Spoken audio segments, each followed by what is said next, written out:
Hello everybody, it's Amy from Studio Planner Pro. I am going to take you through how to use the projected versus actual financial worksheet that we have created for you.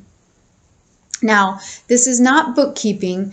What this is a snapshot of where you are with your cash flow any day of the month, quarter, or year.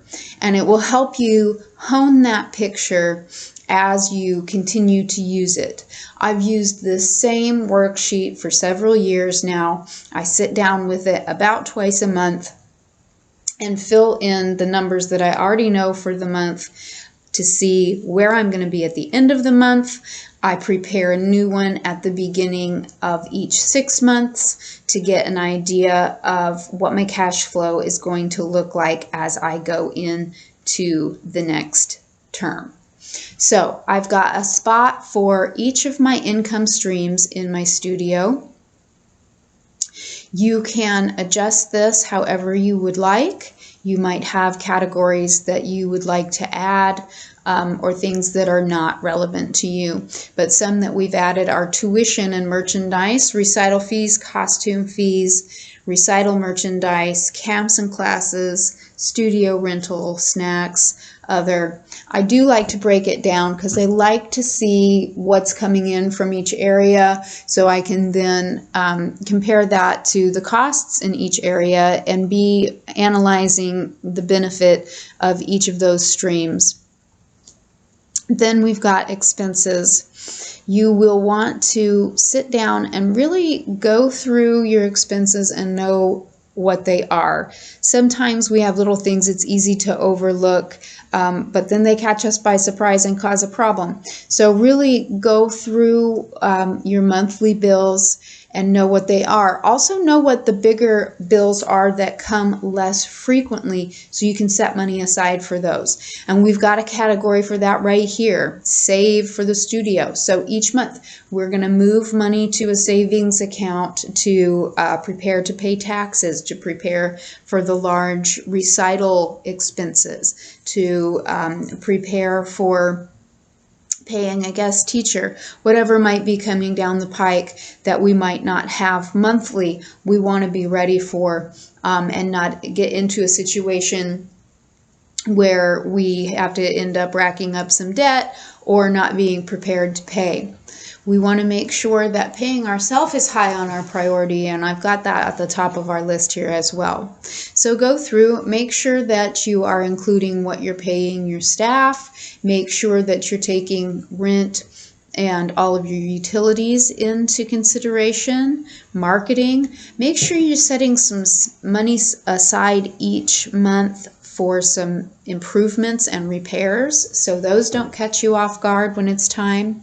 Any debt that you're paying down, make sure you've got that.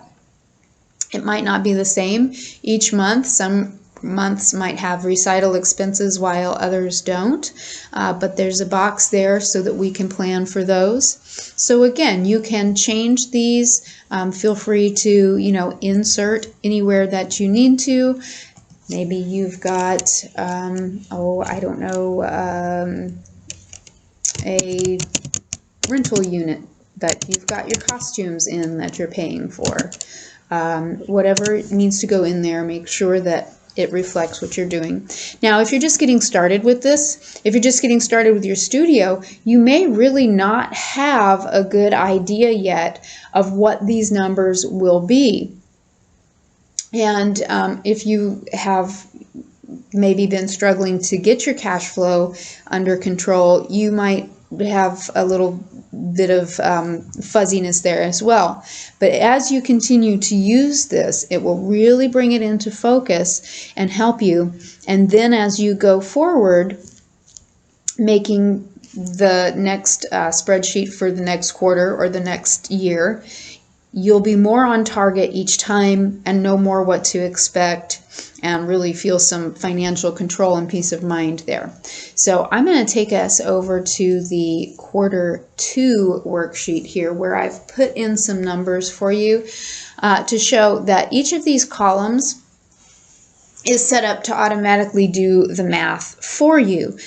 So let's pop up here and say we're going to expect $22,000 of tuition for the month of April, and maybe we're going to be selling a lot of recital stuff, maybe $2,500 in merchandise because of tights and nude leotards and things like that.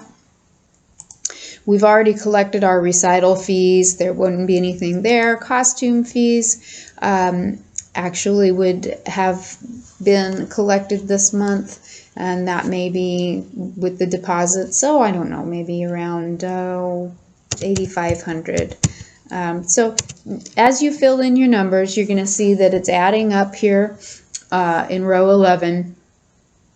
And then we can come down and make sure we've gathered all the information for our expenses. We've looked over our bank statement, our bills, our credit cards, and we've got a clear picture there, or as clear as we can get it, and we're going to put those in accurately. So moving closer to recital, we got some recital money in from costumes. We're going to put a chunk of that in the bank and have it ready for some recital expenses. Of course, we want to be nice and pay ourselves well without jeopardizing the bottom line of the studio, of course. So we're just going to go through, put in all of those numbers, and we can see that that added up here as well. So then if we take the number from our total income and we plug it down here in our total income line,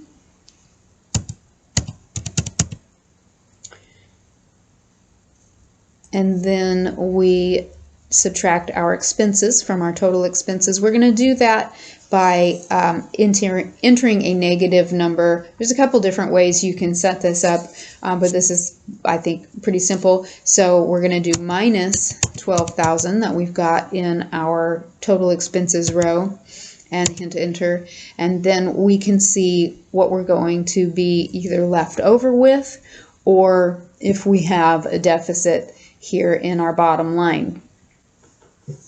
Then I would recommend, if you are going to be planning on having additional money there, to really set a priority for that, so it goes in a direction that reflects where you're trying to move your studio or your personal life, and it doesn't just kind of disappear and you're like, oh, I had that money and it was great, but now it's gone and I don't really know what I did with it, or I didn't really do anything with it. And that's part of our Financial Friday worksheet. So this is a worksheet that I use about twice a month. When I first started using it, I used it every Friday religiously with my Financial Friday worksheet. I don't have to do it as much now because the flow is pretty consistent and I have a really good idea of what that flow is, because I've continued religiously to use the worksheet. You can use it here on your computer, or you can print it out and do it by hand, whatever works for you.